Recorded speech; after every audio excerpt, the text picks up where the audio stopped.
It was 5 years ago today. President Obama signed the Affordable Care Act into law. The White House says more than 16 million Americans have been able to purchase health insurance thanks to Obamacare. President Obama says the program gives uninsured people more coverage options, ending lifetime payout limits and eliminating coverage denials with pre-existing conditions. The future of Obamacare remains up in the air. The Supreme Court is expected to rule this summer on the legality of its subsidies. It's working despite countless attempts to repeal, undermine, defund, and defame this law. And we've made our share of mistakes since we passed this law. But we also know beyond a shred of a doubt that the policy has worked. Coverage is up. Cost growth is at a historic low. Deficits have been slashed. Lives have been saved. The Affordable Care Act gives states the ability to set up their own insurance exchanges, but 36 states opted not to, including Alabama. Local 15's Madupe Idowu took a look at how many Alabamians have now enrolled in the federal exchanges. Madupe? Well, officials tell me even though Alabama did not set up its own exchanges, it's leading the southeastern states in Affordable Care Act enrollees.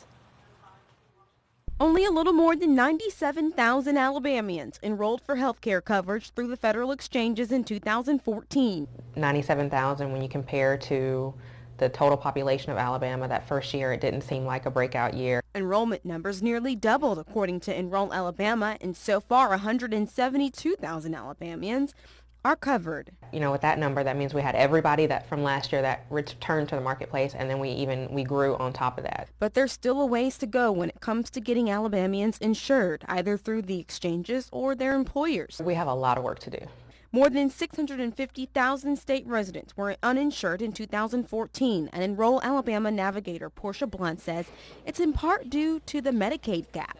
Honestly, those are some of the most heartbreaking situations that we encounter. Alabama is one of a few states that did not expand Medicaid, so those who qualify for Medicaid don't qualify for subsidies, and they cannot enroll for health insurance unless they pay the full price. It can range anywhere from $200 to $500 a month, depending on the size of your family. So for someone whose income is below the poverty level, you know, $500 a month might be something that's a little more than they can handle. If the state expanded coverage, those who qualify for Medicaid would be able to enroll. Despite that, Blount says enrollment rates continue to rise. Health insurance is something, it's not just a political issue. Health insurance is a socioeconomic issue that everybody should be taking seriously.